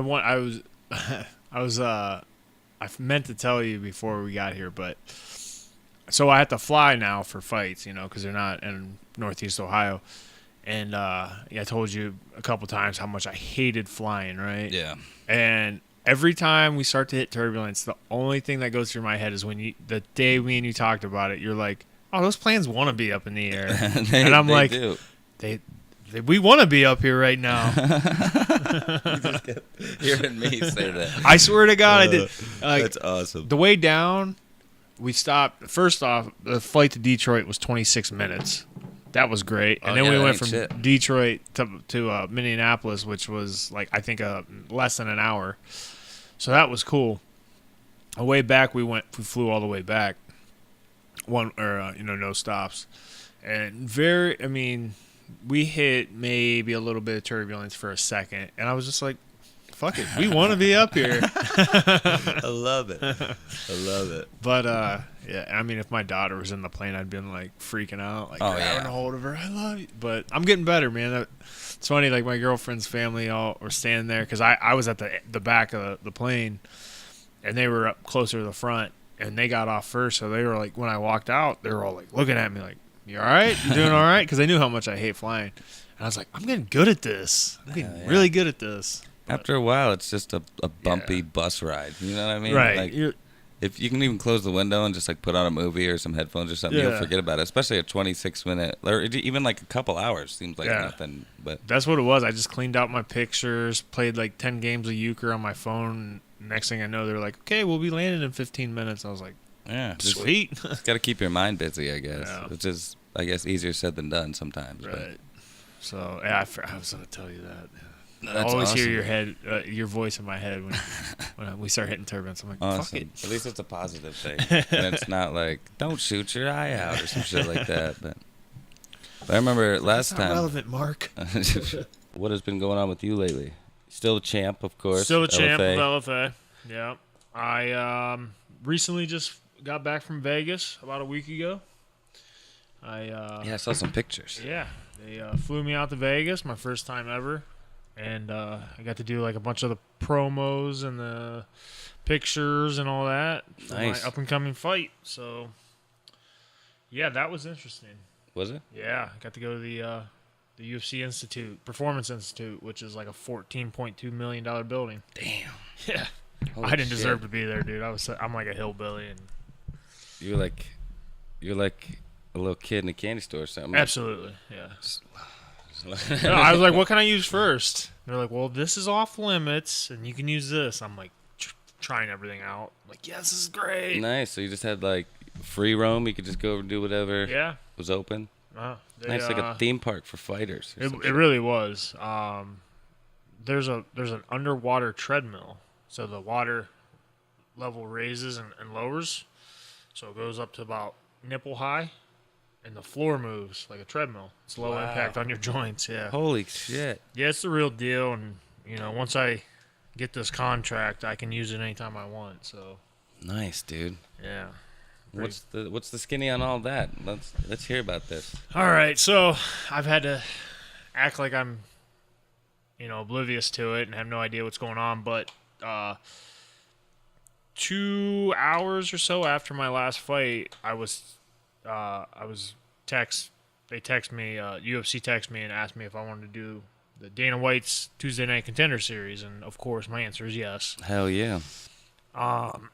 So what that is just it's an opportunity to fight in front of Dana White and the two matchmakers, Sean Shelby and Mick Maynard, to impress them enough to give you a 4-fight contract. So that hasn't happened yet. That happens July 24th, Oh, 2 weeks shit. from today. Wow. Yeah. So I bet you're training hard for that then. Yeah, I have been since I've known for a long time now. But UFC was like, "Look, we get it. You want to tell everybody, but until we announce it, please don't tell everybody." No, I heard about it a little while ago. But, Yeah. but of course I kept my mouth shut. I kept everybody that close to me in a loop. But yeah, like social media, I just announced it and people went fucking crazy, dude. So No, that's awesome. That's it's on Fight Pass, right? yep, UFC Fight Pass. I'm about to get that shit just to watch that. Why don't you go to Shale Brewery? Shit, well, I actually got an invite for that. I might, but Yeah. I mean, like, you're not just fighting one time. I'm sure. I'm Right. probably not gonna make it every single time. Not only that, I'm kind of the guy who likes to rip things and keep it for myself. I would really like that. But I did that with the last fight too. But which I owe you a copy of that. Yeah, actually. whatever. But yeah, I gotta get some DVDs. But that's awesome, man.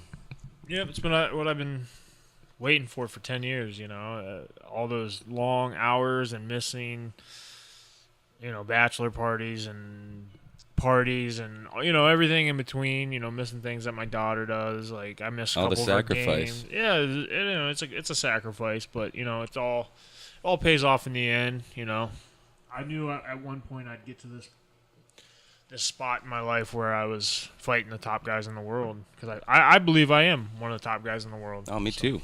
Thank you. Me too, man. I mean, shit, you got Stipe on your side. Mm-hmm. Well, hell yeah. You know who you're fighting or anything? Yeah, his name's Josh Apelt. He's out of California. He's man, he has a lot of fights. He has like 20 fights. Oh shit. Yeah, short, stocky guy. Obviously he's a gamer. He wouldn't be there, but Yeah. I feel like I'm a far superior fighter. So, but we'll find out in 2 weeks, man. That's the best part about fighting is there's only one way to find out. Hell yeah. Yeah. You're absolutely right. And I might have to make it down to Shell just to watch the first one, because who knows what kind of my money situation will Right, be. None of that, right. but I need to get down there anyway. Jared's always talking Oh, about it. dude, they had the best coffee stout I've ever had in my life. Yeah? Yeah. I'm a huge coffee stout fan, too. This will be a great segue, but last time I had coffee beer of any sort, it might have been coffee stout, was fucking right after Franzia beer pong at Josh's 30th. And man, that was the first thing that came back up later. I'll tell you what. But yeah. Franzia beer pong. Well, it wasn't always Franzia beer pong, but it ended up being Franzia beer pong until that coffee beer and whatever. You just randomly came out. Oh, I know. I later with, brought a out like six-pack. 9 beers or something. Like All random, different kinds, Yeah, all yeah. random. I'm like, hey, I found these. And they And were- Josh is in the chair, passed out. You're drunk. Everybody was drunk. Oh, I was wasted. I hadn't been that drunk in a long Me time neither. either. Me neither. Oh, I had such a good time at Josh's 30th. That was a fun time. Wait, that wasn't even beer pong. That was flip cup. It was Franzia flip Flip cup. cup. You're right. We didn't play beer pong at all. We played baseball or whatever, but it was mostly Yeah. flip cup. Besides that, man, I just been getting ready for the fight, and I was happy I got out of there with no bumps or bruises, and then ever since then, yeah, haven't really been doing anything. Yeah. What'd you do in Vegas other than like all the Oh, fight-related stuff? You do anything cool? Yes. Yeah? Yes. Okay, so first night we were there, my coach, I think it was like his 5th or 6th time being there, but he's never ventured off the strip. Okay. So we were on the strip the first night, and I was like, "This is fun." I was like, traveling and all that. I'm like falling asleep at the blackjack table. I'm like, oh God, I'm so tired. I'm like, it has to be like 1 o'clock in the morning. I looked down at my phone. It was 8:30 because the time change. Oh, shit. Completely fucked me up. Yeah, I bet. So the first night we went back to the hotel about like 10 their time, and I slept. And the next morning I had to wake up and do all the thing. I had to be down at the lobby by 7, so they'd pick me up and take me there. I woke up at 4, 5, 6, 6:30. I was like, Damn. I'm up, you know. And you got no sleep. No, yeah, I was a wreck. But it was good. So the second night, we go back down to the strip. And, you know, we're kind of running out of things to do. I mean, we're not running out of things to do, but we're like, what do you want to do now? What do you want to do now? We couldn't figure it out. I'm like, let's go to downtown Vegas. Yeah. It is like night and day. Really? That's See, where I've all never the been freaks to are at, Vegas, man. so yeah. Yeah. That's where like Hunter S. Thompson was, and like Fear and Loathing and Yeah. shit. Like he's venturing over there. Downtown, they call it Old Vegas. Wow. So Fremont Street, I think I'm getting that right. Fremont Street, it's this long, like 2-3 mile long street, has this canopy over it, and it's a video screen. So like there's different like images. Holy and stuff. shit! So it's almost like a tunnel.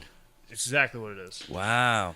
And and there's like 3 zip lines that go all the way, start from the beginning and go all the way down.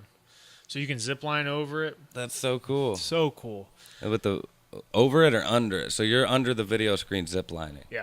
Wow, that's so cool. So you're probably 20 feet above the people walking on the street. That's awesome.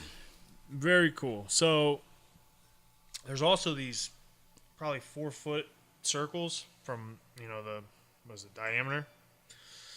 And yeah, it's like that's where all like the Elvis impersonators, the people that shoot fire, All the like sword buskers juggler. and shit. Yeah, just dude, the way I described it, I was like, what did I say? It's like if Las Vegas Strip and ICP had a baby, this would be it. Wow. Right here. Yeah, I don't dude. know if I like that. No, you would. It was the best time ever. So it was just like a freak show. It was like pretty much what you hear about, like the seedier part of Vegas Yeah. being like. So that Wow. picture with that midget little person, Yeah. Mr. T I took. Yeah. Yeah, he's literally just standing in a circle, looking like Mr. T, taking Just pictures of waiting people to for do $5-10 that. bucks. Yeah. Nice. I Should I do it too? yeah. They make some pretty good money, most of them. They have Probably to. especially I mean, there. I gave like for 2 pictures. It was me and my coach Steve. I gave him $10. Nice. It took maybe 20 seconds. Yeah, that's Oh, better yeah. money than I make. Oh yeah, that's like $10 a minute.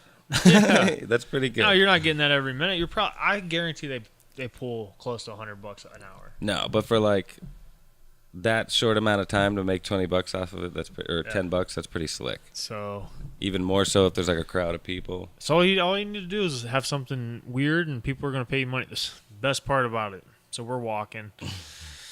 There's a guy in a G-string, huge like platform style shoes. Yeah. Nothing but a G-string. Gene Simmons makeup.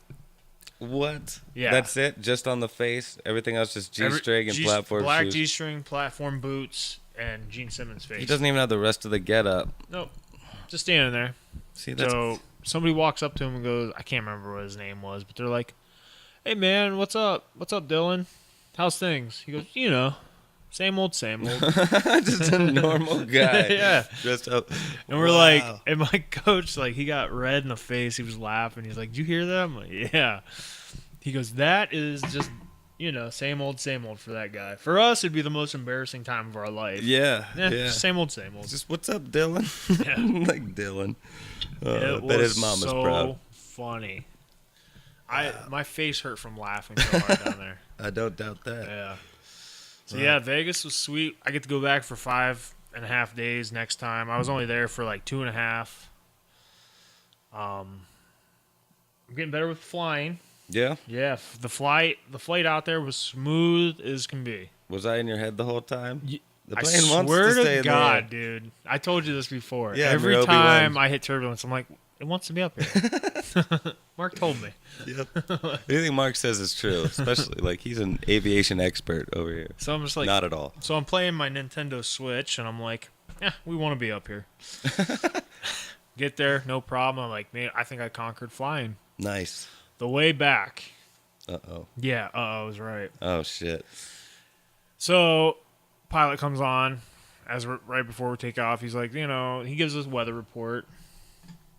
And he's like, we'll just expect a couple bumps and there, some turbulence over the Rockies, and then we're smooth flying from there, no problems. Southwest has a flight tracker you can get on your phone. Yeah. So I'm sitting there watching, and we're fucking boom, boom, boom, boom, boom the whole time. Oh, shit. We get to about Chicago, right before Chicago, and we're still. And the pilot goes, "Flight attendants, please take your seat and buckle up." I was like, "We're dead." Oh, my God. Yeah, I was like, "I've never heard Like, that before." you're cursing me on the Oh, inside. yeah. Like, Mark doesn't Yeah, know we want to shit. be up here. And it would have helped if I had my Switch with me, but I forgot it at the hotel. Oh, fuck. So, Did yeah. somebody get it? Thank God they did. All right, they sent it cool. back to my house. I just got it back yesterday. Nice. I was like, It fuck, only dude. cost me $12 to get it mailed. So yeah, I don't know if I'm good with flying again, but let's find out here in about 10 days. There's always those bumpy rides. It's a little windier and shit. Yeah. Like, yeah. I don't know. I don't want to like fuck up my cool Obi-Wan. No, dude, you're good. I think everything's gonna be smooth flying on the way back out there. Nice. I like that you said flying and not sailing. Yeah, well, I almost did. You're air sailing. It's Yeah. an airship. So you're doing it. It was, yeah. I thought I was gonna, but yeah, I swear to God, every time we hit a bump on the way out there, I was like, I'm not worried about it. Yeah. The way back though, the whole time, I was like, people were getting like uncomfortable. It was so bad. I But bet. yeah, I ran into a couple of UFC fighters. Uriah Faber and Oh, Uriah Hall was there. both Uriahs. Only Uriahs I've ever heard of. What are the odds of that? They're both right there. Right. And you saw them both. Yep, within 10 minutes of each other. But Cool. yeah, there were some cool. Like I ran at the hotel. I was getting breakfast, and right next to me was Paige Van Zant. Oh, shit. Yeah, I was like, She's just as pretty in real life as she she's is. better looking in real life. Really? Yeah. I bet. She's Yeah, a you good-looking see girl. you see her on TV, and she's a very beautiful girl, and then you see her in person, you're like, wow, you shouldn't be fighting. I like Paige. She's really good looking. For some reason, I got a thing for Rose Namajunas. That girl. She's cool as fuck. She's a badass, and like she's got that like Natalie Portman and V for Vendetta thing going on, where she's The just shaved head. yeah, and she's super like nice. Like Yeah. even they call her Thug Rose, but she's like the nicest. The only thing thug about her is the way she talks. She has like that little ghetto accent. and that face that like deadpan face she does, like something hot about it. I don't know. what Yeah, it is. she's cool. She was like, I used to think before she cut her hair, she was gorgeous. I'm not Oh, into yeah, like for the sure. short hair, but I can see how people like it. And even like I can't say her last name. but Joanna yeah. Jacek? Yep. She's pretty cool too. I follow them all on like Instagram and shit. Yeah. Which But I saw Stipe posted and with his face all cut up and shit. But he seems like he's in high spirits. Yeah, I think because there for a minute, I didn't know if this was going to be his last fight or not. I mean, he has nothing left to prove. Yeah. But I think this made him hungry again, which is bad news for me Yeah. because I got to train with him still. Shit. But Hey, you yeah, I won hope one round in sparring, right? Maybe. Make it another one. I'm going to say it was close. See, now you're going back. You're like, I won before, but now Yeah, I don't know. I don't know. Maybe He heard, mean- didn't he? He heard and he said something. no. No, I mean he would probably say like, yeah, it was a good round, but like I don't know if I won the round. I know I did better than most people can do against him. Nice. Fighting for my life. I bet. And maybe he just had an off round. I mean, of course he had an off round. But yeah, so I'm excited for him to come back, and he's about to have a kid, and his first kid. No shit. Congratulations. Yeah. But yeah, so yeah, my experience at the UFC so far has been great. Sweet. Yeah. I mean, I didn't think it wouldn't be, but Well, I didn't know. I was like, to them, I'm just a number. Like they can find another heavyweight in a heartbeat. yeah. So I had to be like, very like anything they wanted to do, I was all about it. Yeah. I gotcha. So. Well, sweet. Yeah. Anybody there you're like, oh, there's my rival. Like can you go full Scott Hall with anybody there you met? You think? Even people we know. Like who I'd like to fight? I guess. Oh, I guess that's a weird way to heroes. phrase the question. Just yeah, who do you want to fight the most? I guess out of everybody going right now. So there's a guy, he's a hard name. He's from New Zealand. His name's Tai Tuivasa. Wow, yeah, that's a hard name. Mark Hunt, which is my favorite fighter. Mark Hunt's training partner. Oh shit. And the kid is very good. He's won, I think, 3 fights in a row for the UFC. But, like, to me, I watch him. I go, man, I match up well against him. He throws really good combinations. He has some knockout power. But, like, I see holes in his games where I'm like, man, I do that better. Oh, I could probably take him down off that. So, like, that's, like, now is, like, every time I watch a heavyweight fight, I'm scouting pretty much. I'm like, ooh, I could utilize that. I can do that. Oh man, I have to watch out for that. Yeah, I guess they're all potential opponents at this point. Yeah, in the next 2 years, man, I could be fighting like Derek Lewis or something, you know? Yeah, man. And you see any of the competition you're gonna have to go up against in this contender series? Like, are they all there? They were, but we all did like it was weird. So I don't know if because I was such a late. There was already 3 fights made before they announced mine. Okay.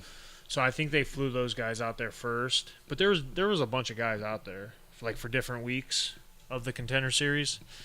And they kept all the guys in the red corner, which is the corner I'm in, together, and we did all of our stuff in the morning. My opponent was also there, but he was in the blue corner, so he did all his in the afternoon. I didn't cross paths with him at all. Okay. Which is kind of cool, yeah. They did. Usually, you know, I mean, these smaller promotions are just like, hey, you guys are using the same warm-up area. Yeah. I'm like, what? And you guys are like friends the whole time. Yeah, you got to be. Shit. Yeah, like like especially as an amateur, man. Some of the places you fought in were the dressing room was smaller than this living room. Yeah. You're warming up next to your guy, like, He's seeing hey, everything. buddy. No, I'm sure that's awkward. Yeah. So. Well, hell. Is there anything you're like?